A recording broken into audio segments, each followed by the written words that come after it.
In general, I'm not a fan of long-term ketosis. The goal is not to only burn one source of energy. The goal is to use any available energy, meaning most people are stuck burning sugar. We need to teach them to burn fat again, which is ketosis.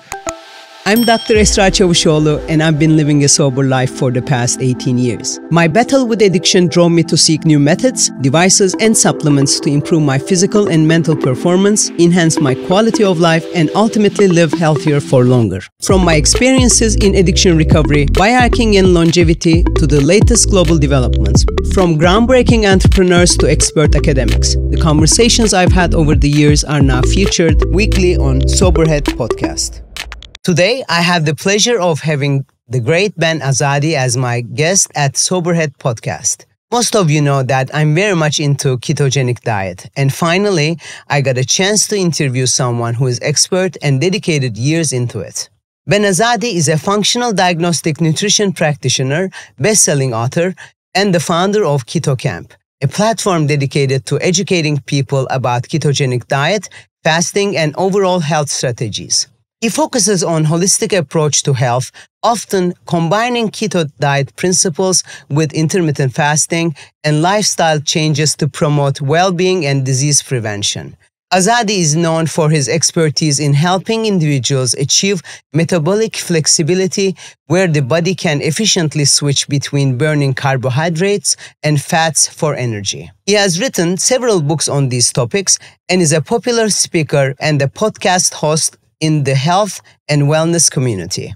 In this episode, he will explain in length ketogenic diet, share his 90-day experiment with carnivore diet, and more. Now, let's go to the episode. Here is something that is fascinating. A huge amount of people who watch this channel frequently are not subscribed. So, I want to ask you a quick favor. When you subscribe, it helps us to make the show better, access to the world-leading experts, and ultimately bring you more value. All that I ask is for you to hit the subscribe button, and in return, I promise we will make Ayık Kafa better every day. So, the great Ben Azadi, welcome to Soberhead Podcast. I was waiting for this moment for a while now, and finally you accepted my invitation. It's an honor to be here with you, Ezra. Thank you for having me. So you are probably one of the only person that can explain with all the details what ketosis is, what are ketones, what ketogenic diet is, what is not. Also, because you're world-renowned for that. You have 4 best-selling books around that, and you're writing the 5th one, correct? Correct, yes. It's almost out, probably. You educated thousands of people. And you have a goal. Tell me about the goal. Yes, to educate 1 billion people on this planet, yes, including the Turkish population. Now we're starting to that. The way that I see you, you're not just focusing, obviously, you choose a certain way of making the health better around ketogenic diet, but you're very concerned about today's medicine and how it is sick care and not health care. And you have a story about your father, correct? Yes, I do. Shall we start like that? What made you get into this field of health and wellness? Yeah, speaking of sick care, I saw it firsthand with my father. He had type 2 diabetes, which we know is 60% of Americans are either diabetic or pre-diabetic. And it's not just in America, it's in Turkey, it's in all the first world countries. It's a big problem out there. It's a lifestyle condition. I didn't really understand diabetes when I was younger. I just remember my father going to his doctor's appointments, getting his medication refilled, getting the food his doctors told him to eat. And year after year, he progressed and he got worse. He gained more weight. He started to lose his vision. He was getting diabetic neuropathy, where his body was in pain, essentially. His fingers, his legs were feeling like a burning sensation, which is very common with diabetes. And in 2013, he had really bad diabetic neuropathy where he was having trouble walking even to the bathroom. And he called me and he told me he was having difficulty walking to the bathroom. So I took him to the hospital. Me and my mother took him to the emergency room in Miami Beach, the Mount Sinai Medical Center. And in the hospital, he was really stressed out. He was worried about losing his feet because that's what happens as a diabetic. If it continues to progress, they will amputate one foot or both feet. in order to stop an infection from spreading, which could reach the heart, it could reach your brain, it could reach other organs and kill you. So when the diabetes progresses, they would amputate to prevent that from happening, which is a symptom. It's essentially they're chasing a symptom there. It's a conventional route that is very common with diabetics. And my father was very stressed about the possibility of getting his feet amputated. In the hospital, he ended up suffering a stroke. And strokes and heart disease are really common with diabetics and cancer and other major diseases. And my dad suffered that stroke in the hospital, and it left him paralyzed. It left him with the inability to speak, and the entire right side of his body was paralyzed. And that was the beginning of the end of my father's life. Following that stroke for 9 months, he was in hospice care. I would visit him several times a week. Every week I visited my father. He was getting worse. His body was shrinking before my eyes. He couldn't speak to me, but I would speak to him. And he's Persian, as we were talking offline, and I would play Persian music for him and just update him with my life and things that are happening in my life. And unfortunately, 9 months after that stroke, he ended up passing away. And it raised a lot of questions for me. Of course, I was devastated. I was so sad to lose my father. And I was angry. I was angry because his doctors never discussed with me that there was a possibility of him reversing his type 2 diabetes.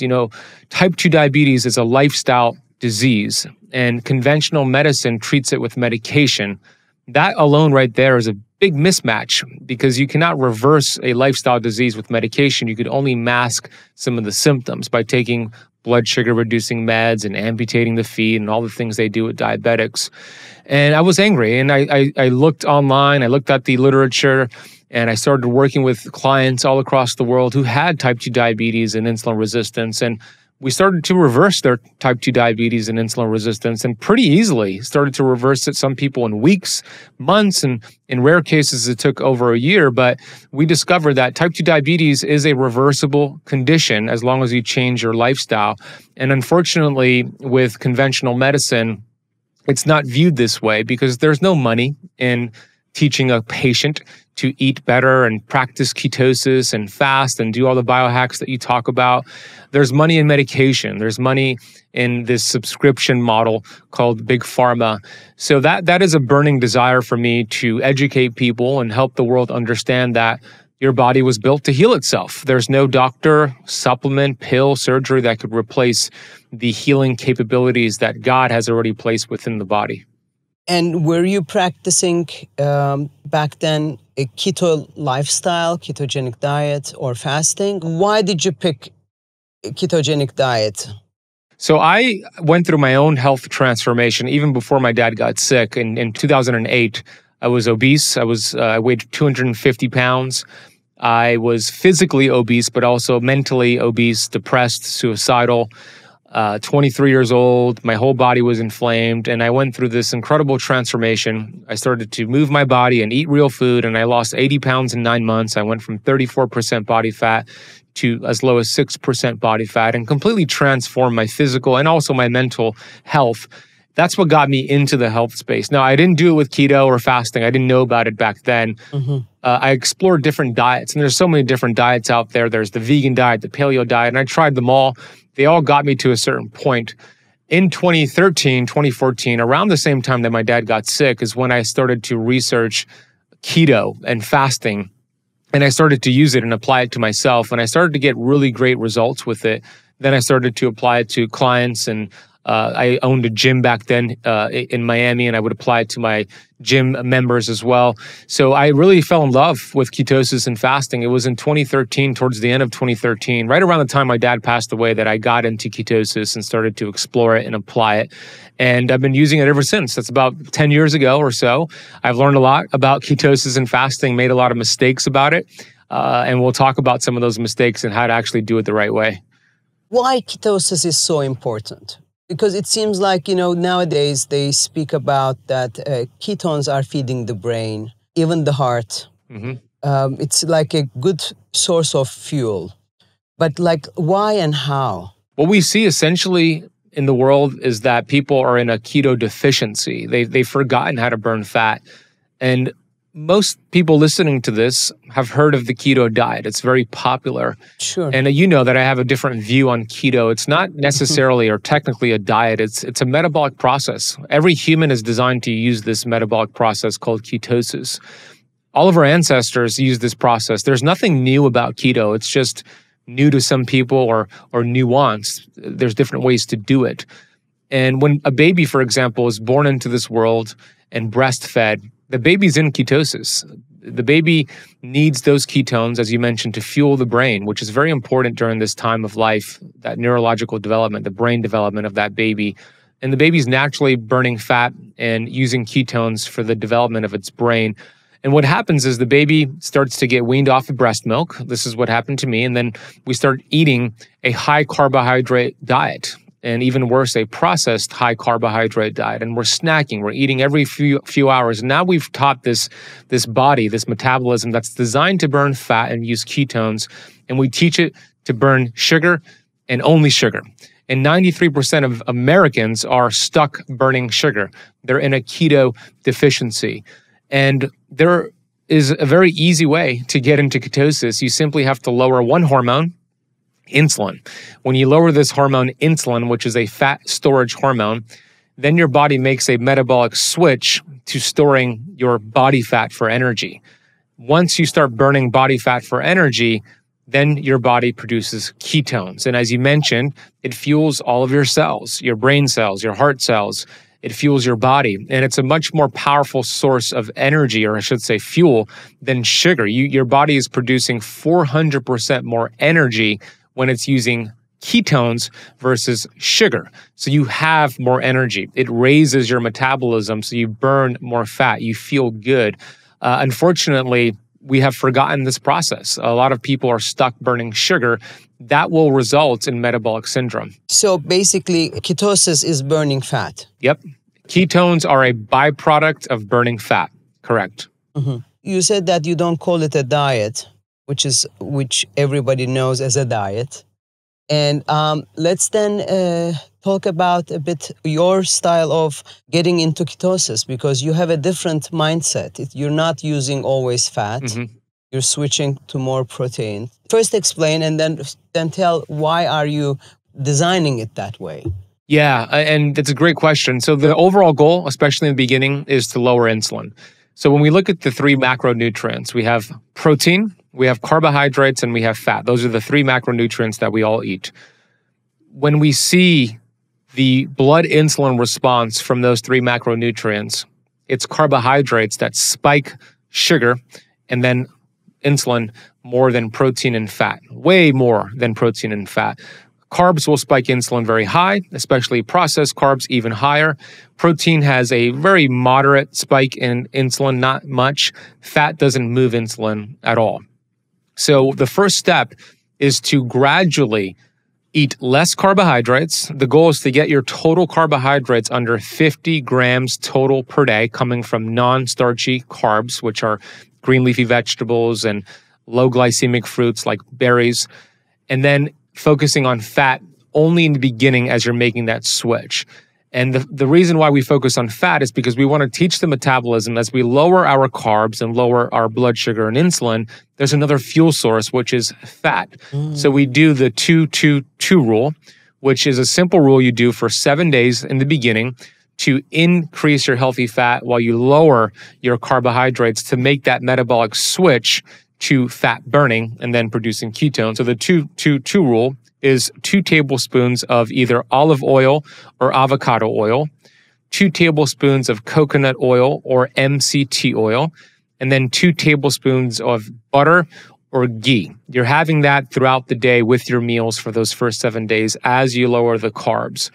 Once you've made the switch and you're burning fat and producing ketones, and you can verify that with a device that checks your blood. It's a finger prick, and it tells you if you're in ketosis. If it's 0.5 or higher, you're in ketosis. At that point, what we want to do is focus on protein and actually lower the fat, because chances are somebody who is doing keto has extra body fat they want to lose. And if you still do a high-fat diet as your keto diet, which is a way to do it, but if you continue to do that, your metabolism needs to burn the fat from your food before it burns your body fat. So we could get our calories from the plate of food in front of us that has a high fat meal and healthy fats, or we could lower the fat, focus on protein, and allow the body to tap into body fat faster and use that for energy. And the reason I love protein is because protein helps to preserve your muscle mass. That's very important. Muscle is a longevity organ. It's really important as we age to preserve and build lean muscle mass. The more muscle mass we have, the more insulin sensitive we are, meaning the more efficient the metabolism is at using insulin and preventing diabetes, insulin resistance, and other conditions. Protein is also really satiating. It helps you feel full. So it goes really well with intermittent fasting, which we'll talk about. Protein activates different hormones that helps your stomach and your brain feel full and satiated. As I mentioned, it has these amino acids, which are important for preserving and building lean muscle. So after the person gets into ketosis, we focus on protein, and we aim to get 1 gram of protein per pound of their ideal body weight. For example, if somebody weighs 200 pounds, but their goal weight is 130 pounds, they want to consume 130 grams of protein per day. That's the number to hit. The fat, you're not really doing that 2-2-2 rule anymore. Once you're in ketosis, you're just getting the fat that comes with the protein. The carbs, you're still keeping under 50 total grams per day coming from non-starchy vegetables.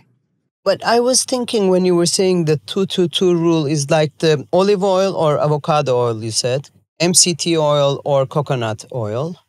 They're kind of the same. Yep. And then butter or ghee. Living in Turkey, Mediterranean diet has a lot of oil. Let's say that I switched into ketogenic diet. I will probably, without even thinking, will take in this much fat. So then you're asking people, if you're really focusing on losing your body fat, then you have to reduce that as well, correct? Yeah, you'll lose weight and body fat much faster, lowering your fat after you achieve ketosis and focusing on protein. Okay. So this is more like if you want to lose weight, but if you continue eating fat, so the ketosis continues, correct? It's not like... Yeah. So yeah, if your goal is not necessarily weight loss, you could continue having more fats. That's not a problem. You will still be in ketosis that way. You will also still be in ketosis if you lower the fat and focus on protein. Either way, you'll be in ketosis. It really depends on your goals. Most people who do keto do have extra weight they want to lose. And if that is you, then I would lower the fat after you've achieved ketosis. Oh, got it. Because to be honest with you, many people who watches me knows that I was looking for a way to lose this couple of kilograms. It was around 8 pounds. The weight that I gained after getting into my postmenopause. And I just was like, what am I going to do? Nothing I do works. So I started Googling, how am I going to burn fat? So that's, boom, ketogenic diet. I subscribed to a food service. So they were sending in some food in a certain calorie. So I didn't really pay attention how much fat there was, how much, I knew that it was low, the carb, but I didn't know these details that, if you want to lose fat, you have to just more focus to protein. But I know that many people warned me, you know the best, many people warned me, hey, don't be on this type of a diet more than 6 weeks, you would be depressed, you won't be able to produce serotonin. What do you think of these feedbacks? I haven't seen that. I don't think 6 weeks is not long enough for this to be considered a long-term approach. In general, I'm not a fan of long-term ketosis. Again, the goal is not to only burn one source of energy. The goal is to use any available energy, meaning most people are stuck burning sugar. We need to teach them to burn fat again, which is ketosis. Once we've done that and we've built up this metabolism, it's now familiar with using ketones, we could go back and forth between burning sugar and fat. 6 weeks is not long-term. And I've seen men, women, of all ages, and I've taken over 5,000 people through my programs through a keto approach of all ages and all different countries and different walks of life. And typically I leave them in ketosis for about 45 to 60 days to start. Then we start going in and out depending on their goals. But no, I have not seen 6 weeks cause any depression, serotonin issues. Actually, it could do the opposite and help with depression and help with any mood disorders. Because if you think about it, ketones are amazing for these little battery packs that are within our cells called the mitochondria. If you remember, in biology class in high school, we learned about the mitochondria. They called it the powerhouse of the cell. I call it the battery within the cell. And there's a lot of disagreement, Ezra, as you know, in our space, the health space, about the best diets, the best approach, vegan diet, plant-based diet, carnivore diet, keto diet. But one thing all health experts would agree about is that the mitochondria, these batteries, are very important. We want to have healthy mitochondria. And unhealthy mitochondria leads to a lot of problems. Ketones are amazing for the mitochondria. The ketones actually communicate with the mitochondria to produce more healthier mitochondria. That's why there's that 400% increase in energy. But the brain has the most mitochondria. There are regions in the brain that have millions of mitochondria in a single cell. So if you think about it, that's the number one benefit that people notice right away. It's the mental clarity, it's the brain health, it's the mood improvement. Ketones work tremendously for that. Now, if you stay in ketosis for 6 months, years, it's too much. It's too much because ketones are great. It's a mild stress to the body, and it might sound like a bad thing, but stress actually is good when you adapt to the stress and it's short term. So I love it as a tool, but not the only tool. I think it's a very powerful thing to do. But the goal is not to be in ketosis forever. And that's good news because that means you don't have to do this for the rest of your life. It's a tool that you use to rebuild the metabolism and teach your body to burn fat because most people have forgotten how to do that. Is it your last book, the Keto Flex? Yes, that's my last book.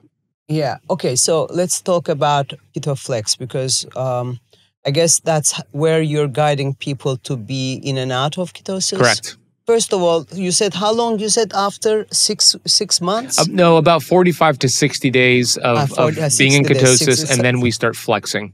And when you say flexing, how do you flex? A flex day is a day that you intentionally eat more carbohydrates, healthy carbohydrates, and you get yourself out of ketosis. Essentially, you want to bring your carbs from 50 grams per day or less, which is what you're doing to be in ketosis, to over 100 grams to 150 grams per day. So it's more of a low-carb diet, and that's the difference between a low-carb diet and a keto diet. A keto diet, or keto lifestyle, I like to say better, you are having very low carbohydrates, under 50 grams.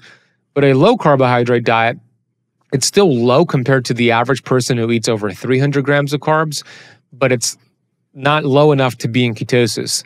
So what you do with the flex day, it's also a feast day. It's not a cheat day. A lot of people like to say, I'm going to have my cheat day. It's not a cheat day. It's a flex day. It's a feast day. But you're eating fruit, white rice. You're eating sweet potatoes. You're eating healthy carbs, which help to make very important hormonal conversions. You mentioned postmenopause. One of the main things when women transition from perimenopause to postmenopause is the adrenal glands and stress. Because as the ovaries start to shut down and eventually retire during menopause, the adrenal glands pick up the slack for what the ovaries were doing. It starts producing the hormones that the ovaries were doing.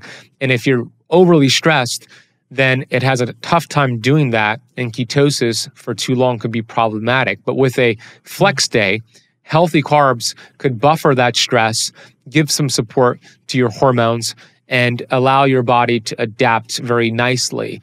It also helps with thyroid hormone. It helps as a way to mix things up and prevent a plateau. One of the biggest things I see with people who do keto for too long is they hit a stall.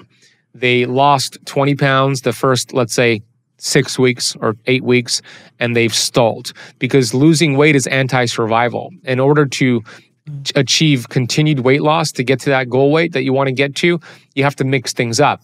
We know that every great fitness coach and personal trainer understands this premise of, they call it muscle confusion, right? So if you ever worked with a great personal trainer or went to a great gym, the workout is always changing. One week, you're doing different body parts. The next week, a whole set of different body parts, high rep, low rep, That is designed to keep your body adapting and guessing so you don't plateau or you break a plateau and you continue to get results. We want to do the same thing with our metabolism. I call it metabolic confusion. So by having a flex day, it changes things up. You burn sugar for a day and then go back to burning fat. It prevents stalls, breaks stalls, and it teaches your metabolism to adapt to the changes. And that's how you progress and continue to get results. So one day is enough to make that confusion? For some people, yeah. One day out of the week. For me, that's what I do. Sunday is my flex day.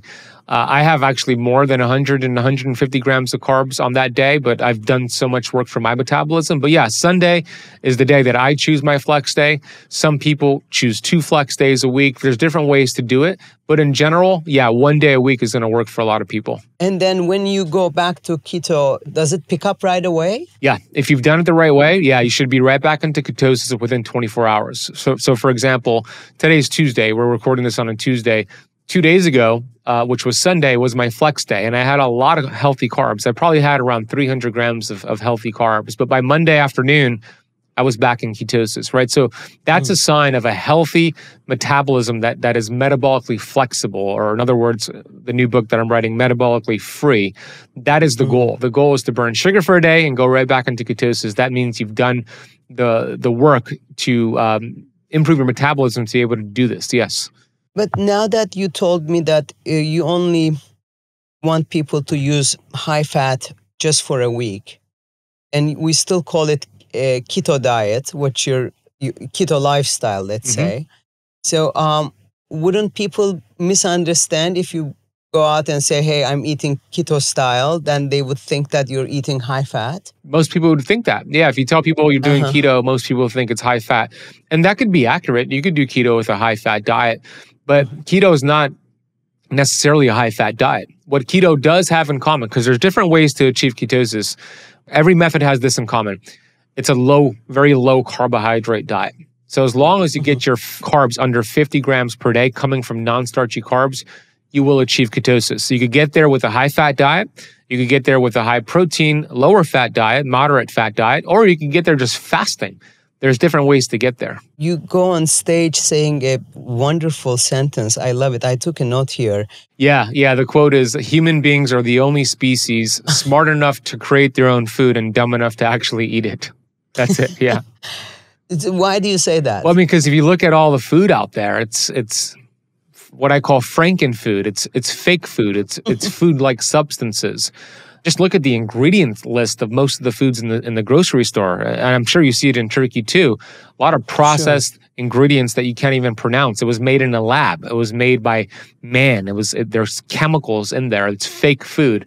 So we're smart enough to create it, but dumb enough to eat it because it's not healthy for us. If you go to the supermarket and you are in the middle aisles, you're going to see these packaged foods that come in bags and in boxes. And if you just turn the box around or the bag around and look at the ingredients list, it's a whole list of ingredients that contain these words that you cannot even pronounce. But if you shop the perimeter, which is the outer aisle, and you just go to the produce section, let's say you pick up ground beef. Well, there's not an ingredients list on ground beef because you're seeing what you're getting. You're getting ground beef, an avocado, a banana.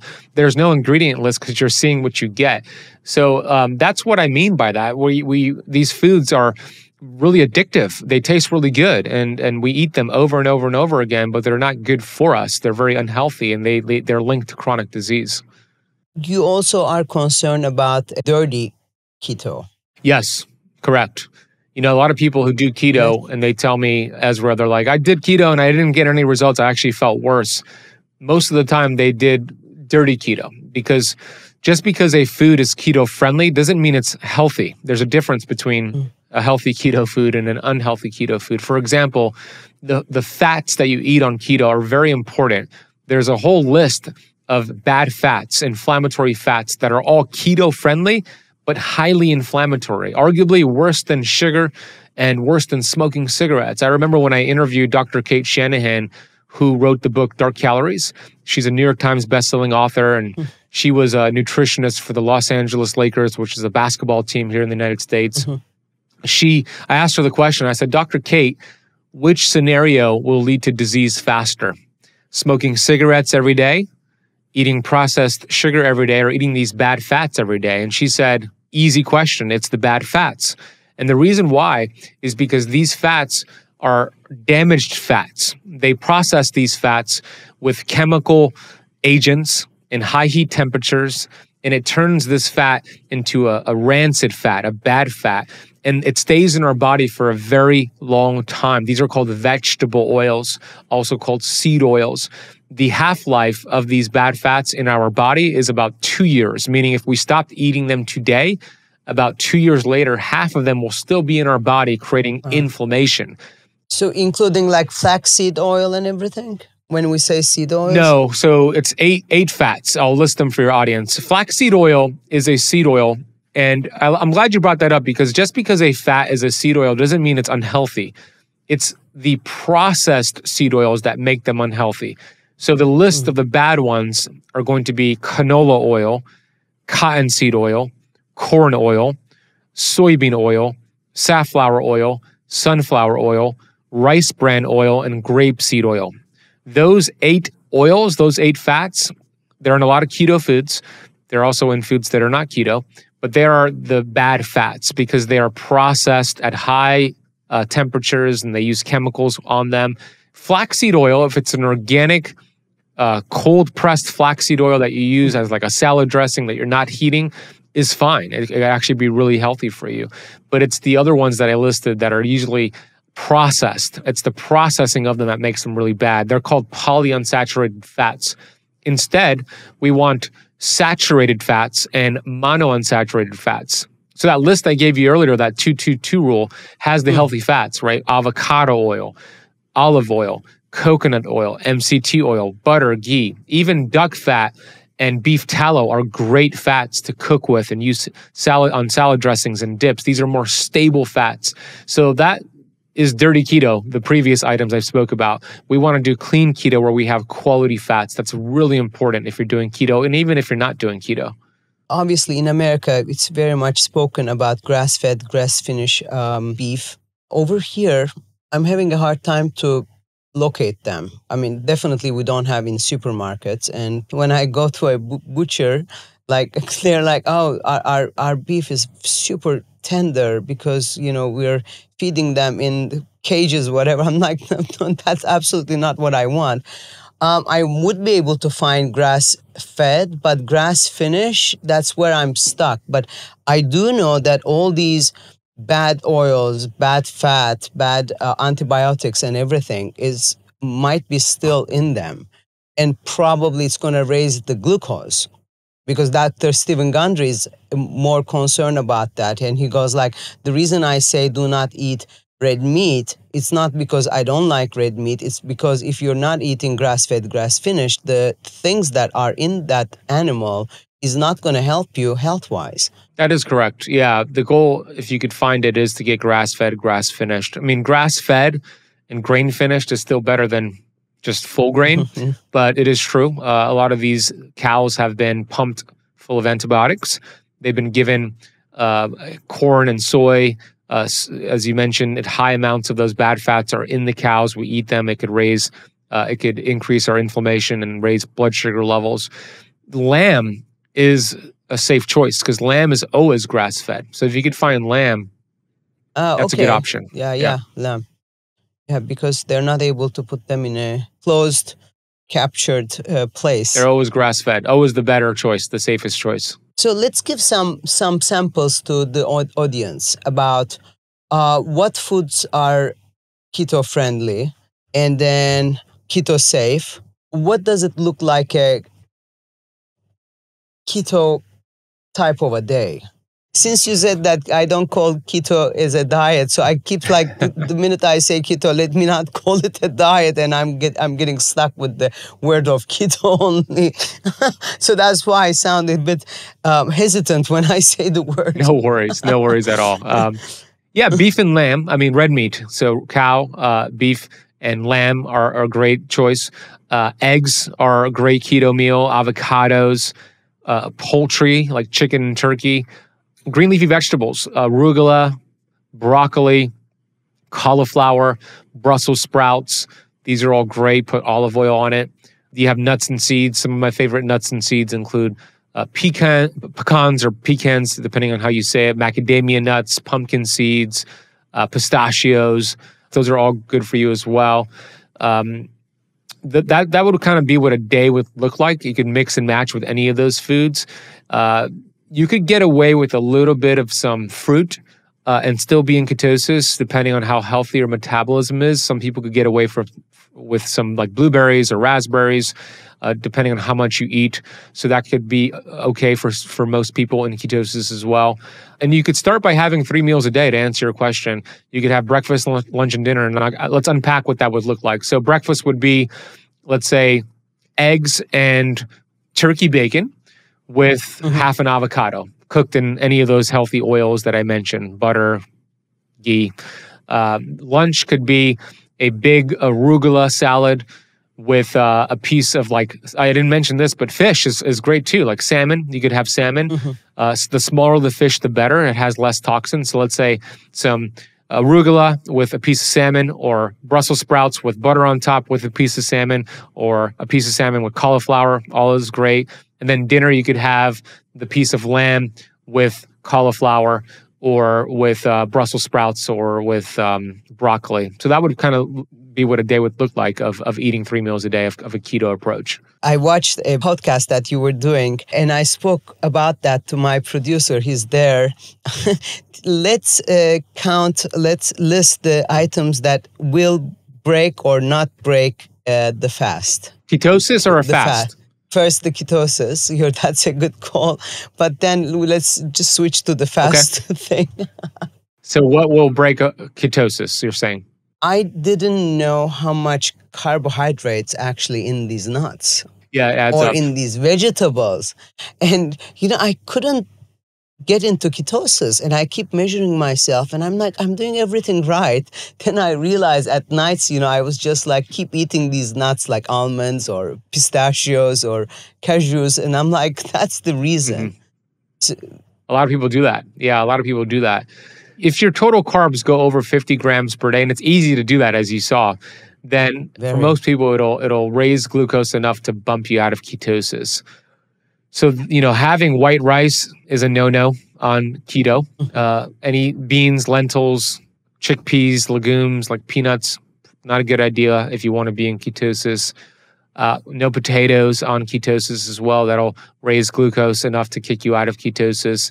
You could use free apps out there to input what you're eating, and it shows you exactly how many carbohydrates you're having. There is 2 different approaches on ketosis, by the way. Some people look at something called net carbs, and then some people look at total carbs. So net carbs is the amount of carbohydrates you have minus the fiber.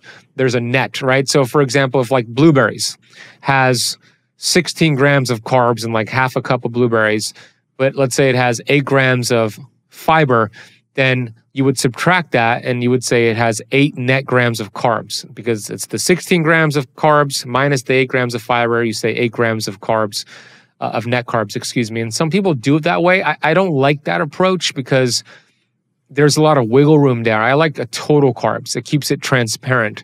So I would recommend calculating your total carbs. There's free apps out there you could get.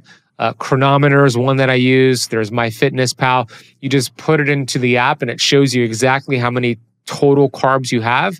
And as long as you keep that under 50 grams with the items I mentioned, you should be in ketosis.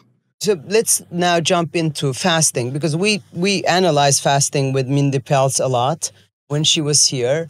But I know you're an expert as well. And people are fasting to get into ketosis, mostly, I assume. That's one way, yes, yeah. You teach and you apply to yourself fasting as well. And there are so many other people out there that they're against fasting. They think that, fasting would make somebody's metabolism get stuck. So what are your thoughts about fasting? Yeah, it's a really important topic, and Mindy's amazing. I love Mindy. She's a great friend of mine. Fasting is a stress to the body. All right, so when we hear people say women should not fast, for example, we hear that a lot. We see it a lot on social media.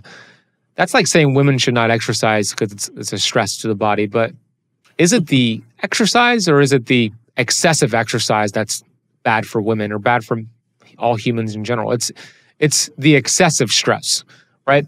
So as long as you adapt to a stress, that's really important for health and longevity, for fat loss. And fasting is a stress to the body, so is exercise. So if we understand that it's not the stress that's bad, it's if we do too much, that's a bad thing, then we could understand that, yeah, some people need to do less fasting, men and women. Some people could get away with more. It all depends on how full your stress bucket is, right? The reason I love fasting, by the way, I think it's an amazing tool. It's what I call nature's reset button. It's great for your gut. It's great for insulin resistance, diabetes. It's great for autoimmune conditions. It's great for burning fat, great for the brain. There's so many benefits to practicing fasting, but you got to do it the right way. I always equate fasting to a chainsaw. A chainsaw is a powerful tool that can get the job done really efficiently if you've read the user manual. If you have not read the user manual of a chainsaw and have no idea how to use it, you could hurt yourself, right? Fasting is like that chainsaw, a very powerful tool if you understand how to use it. If you don't, it could hurt you. So are you sleeping well? Are your stress levels managed? Like, do you feel like you're not overly stressed mentally, physically? Are you recovering from your workouts? If you're doing all the right things and getting a good sleep, getting recovery, then adding fasting is a tremendous tool that I would add into the mix. But if your body is stressed out and you're getting poor sleep, you're stressed out from work, and then you try to do a 24-hour fast, it's too much stress for your body to adapt to. Now, all of a sudden, you're not benefiting from the fast, you're hurting yourself. One of the best ways to know if fasting is working for you or against you, there's two main ways. The first way is to test your blood sugars and your blood ketones during your fast. So I use a device called Keto Mojo. You could get it probably in Turkey, by the way. It's a machine that you prick your finger, so a little blood comes out, and then you put that blood on a strip. You put that strip into the machine, and it tells you what your blood sugars are and what your ketones are. And if you are testing your blood sugars and ketones during, let's say, like a 18-hour fast, what you want to see are your blood sugars dropping during the fast and your ketones rising.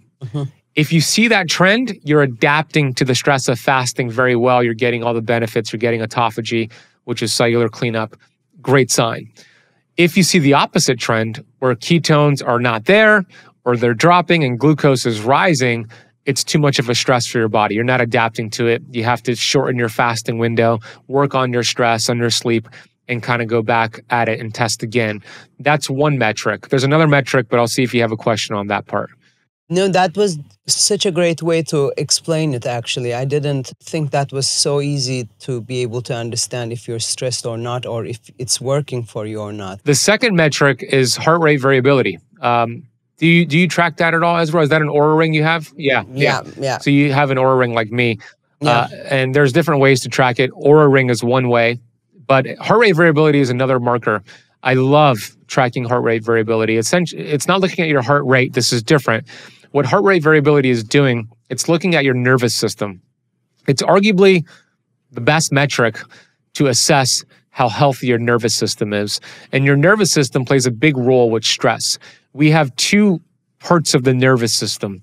One part of the nervous system is called the sympathetic nervous system. That is your fight or flight system.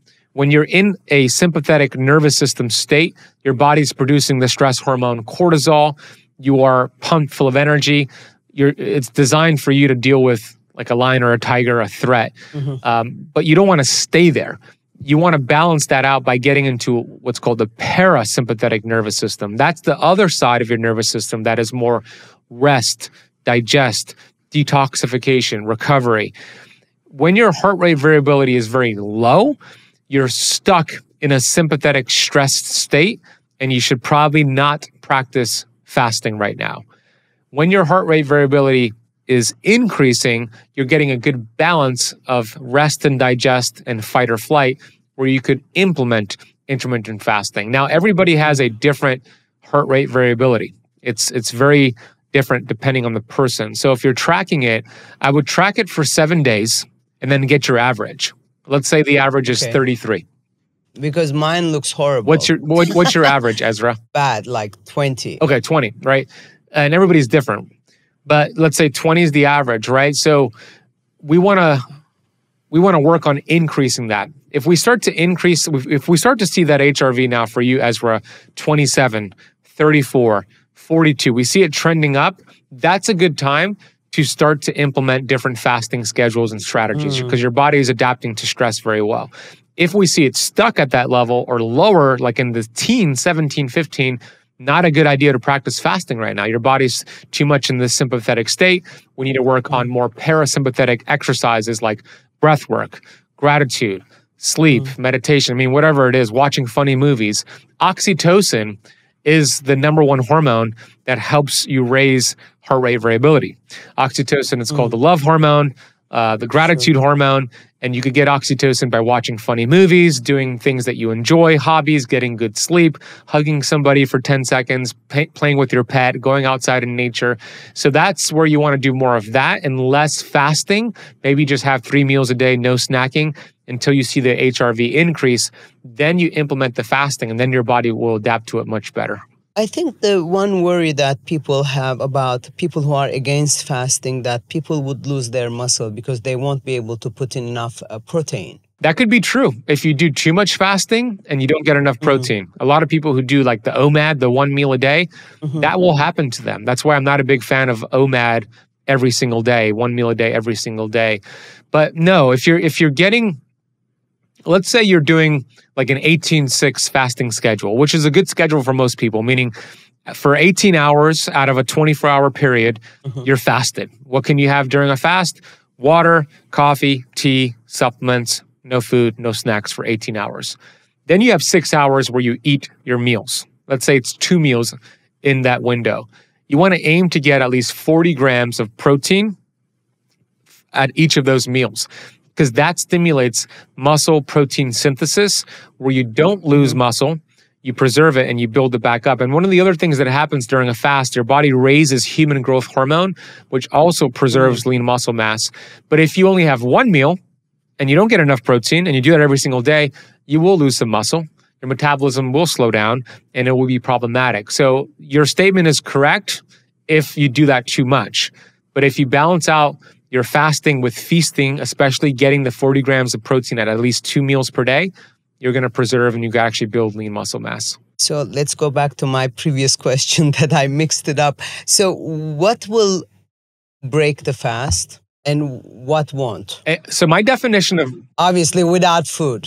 Yeah. Besides the food. It's a really popular question, by the way. I get asked a lot on my YouTube channel. So I'm sure your audience wants to know as well.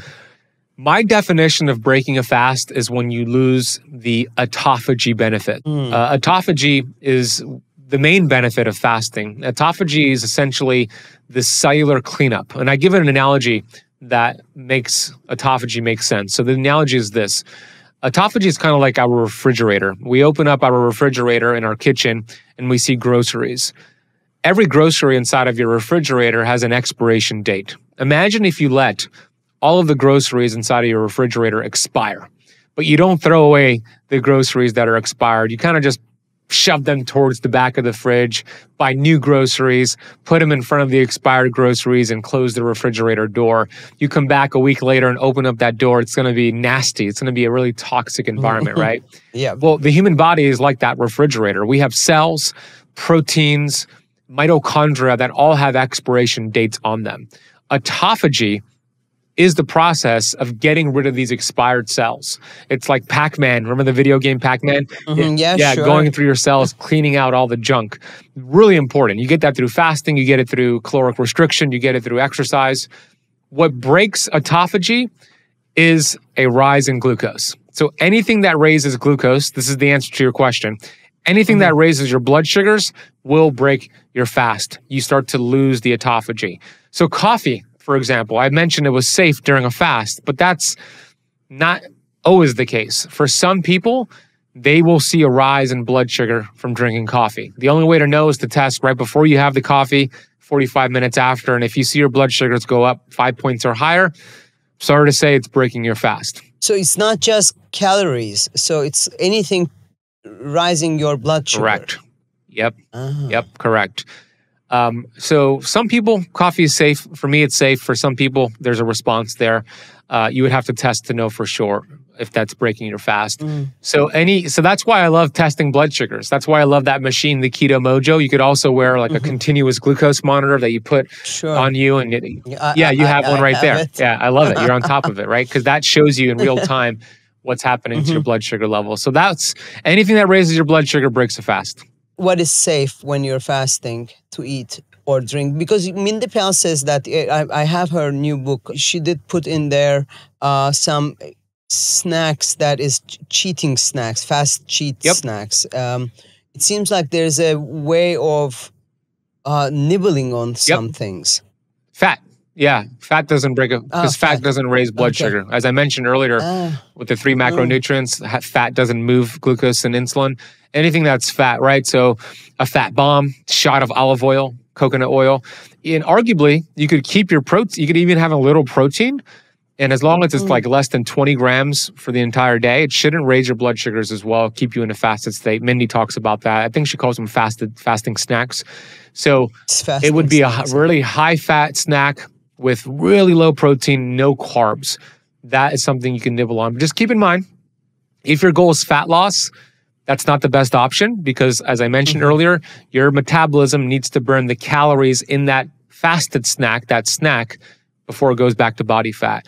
If you want to maximize the most autophagy, the most fat loss, the most benefits from your fast, you want to just have water and maybe sea salt, maybe some tea. And if coffee doesn't break your fast, you could have that, but no fasted snacks. That's great to know. Ben, you have an interesting experiment that you did for yourself, 90-day carnivore diet. The reason I'm asking you this, after keto style of eating, organically, without even looking to your work or some other people's work, I turned into more protein-heavy eating. And I started getting, warnings from my family, friends, even doctors. And in one of my blood work, my LDL was rather high, 172. Oh my God, every heart doctor freaked out. I did a CT angiography, everything was clean. And after I heard you talking about your 90 days experiment and fascinating outcomes, I'm saying, okay, I'm safe. I can eat all the meats that I want, but I would love to hear it from you. What was your experience? Absolutely, yeah. Same thing would happen to me or anybody who eats more protein and fat, right? They think, oh my gosh, cholesterol, saturated fat, what are you doing to your arteries? You're going to kill yourself. I set out to do an experiment last year where I tested this out. And of course, this is just my own personal experiment. It doesn't mean it applies to everybody. But what I did was 90 days of a carnivore diet. A carnivore diet is only meat and fat, all protein and fat, no carbohydrates, no vegetables, no plants, no fruit, just meat and fat. On day 1, before I started this 90 days of carnivore, just red meat? I had all different cuts. So I had beef and lamb, I had seafood, I had eggs, I had chicken and turkey, but anything that comes from an animal. Day 1, I did a whole bunch of lab work, $3,500 panel of blood work on day 1. I also did a gut test, a stool test on day 1. I threw on a continuous glucose monitor on day 1 as well. And then I went on this little adventure of eating nothing but animal food, animal protein and fat for 90 days. And then on day 90, before I broke it, I did all the same tests again. I did the blood work. And my LDL, as you mentioned, yours was like 179, 180. My LDL went up to 350 total LDL. My total cholesterol went to 450. And if you just looked at those two metrics and showed any cardiologist, heart doctor, those two metrics, you know what they're going to say, Esra, oh my gosh, we need to put you on a statin. You're about to have a heart attack, right? But I did much more than just those two metrics because heart disease, there's only one cause of heart disease, by the way, only one. That is damage to the blood vessels. That's the only cause of heart disease. Now, what causes damage to the blood vessels is multifactorial. Many things do that. Cholesterol is not one of them.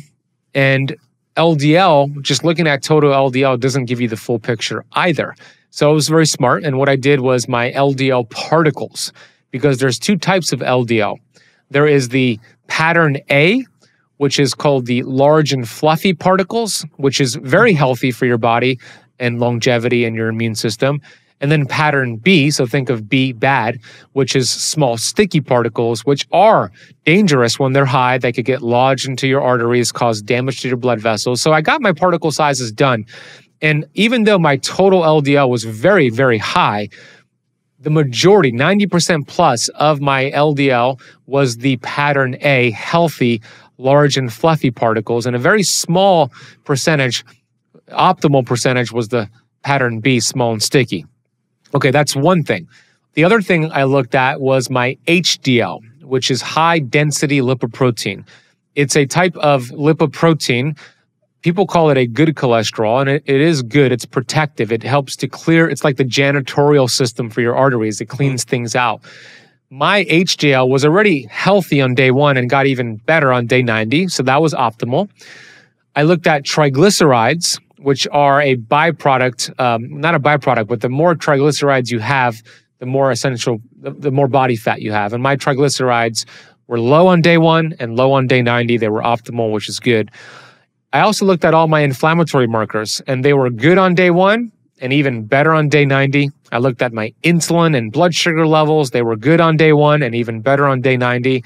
And I even brought on, to review my lab work, I brought on a heart surgeon, Dr. Philip Ovadia, right? World-renowned heart surgeon. This guy operates on hearts of people who have heart attacks. I had him review my labs, and I'll give you a nutshell. Here's what he said in a nutshell. He said, on day 1, your risk, he told me, on day 1, Ben, your risk of heart disease was already low. On day 90 of eating nothing but meat, saturated fat and cholesterol, your risk of heart disease was even better, lowered, right? So it's exactly the opposite of what most people think causes heart disease. It's not the cholesterol. Cholesterol is actually an antioxidant. Cholesterol is a Band-Aid. It is anti-inflammatory. It's not the problem. It's inflammation and high blood sugar levels, high insulin levels, bad, damaged cholesterol. That's the issue.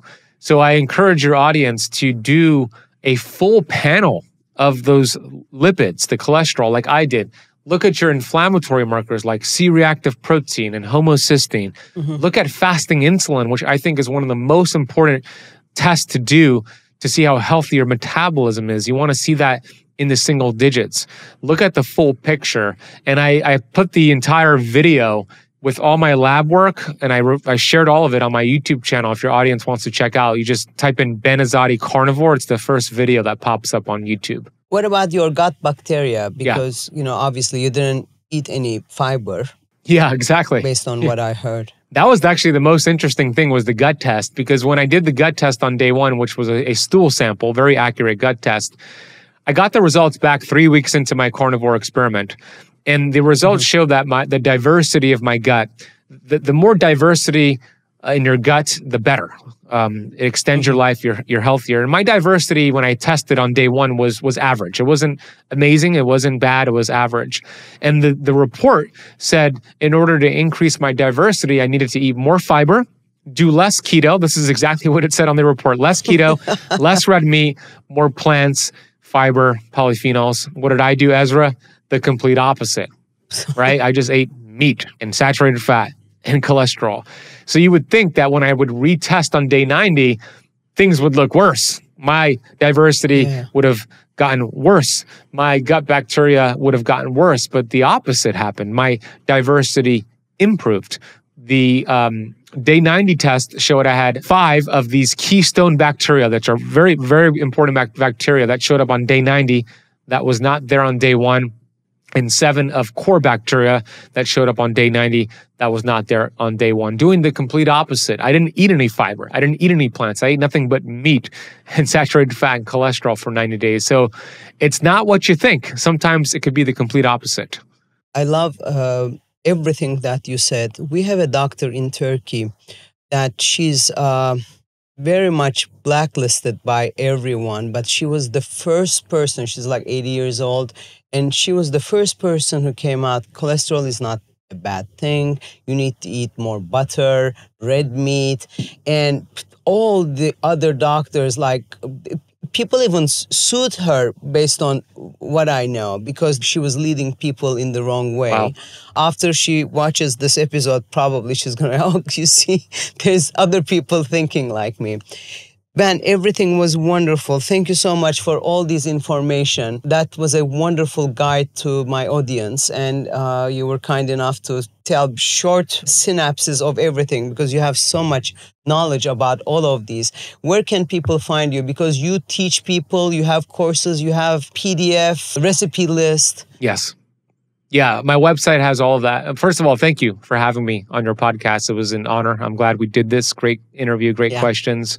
My website has everything, benazadi.com. And if I could just share, I have a brand new book coming out in May of 2025 called Metabolic Freedom. It's going to be published with Hay House. We'll get it translated and get it into Turkey for sure, but it'll be available then in May in the US. It'll be available at bookstores, on Audible. I will read the Audible myself.